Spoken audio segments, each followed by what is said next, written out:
Pilipinas, patuloy pang paglakas ng tropical storm Bagyong Goring.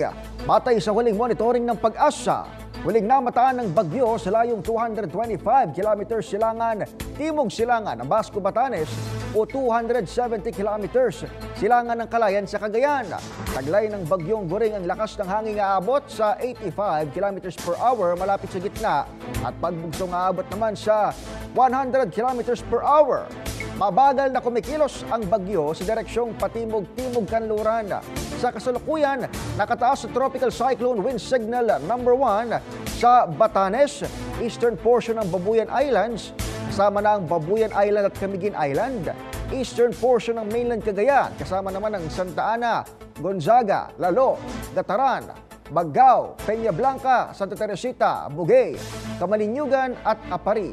Maging ang eastern portion ng Isabela, gaya ng Makunakon, Dibilacan, Palanan, Dinapige, San Mariano, San Pablo, Cabagan, Tumawini, Ilagan City. Ayon sa State Weather Bureau, tinatayang lalakas pa itong Bagyong Goring at posibleng umabot sa typhoon category bukas.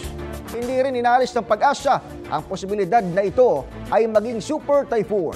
Samantala, papalakasin ng tropical storm ang hanging habagat na siya namang magdudulot ng paminsang pagulan sa western portions ng Central Luzon at Southern Luzon. Simula yan bukas, araw ng Sabado.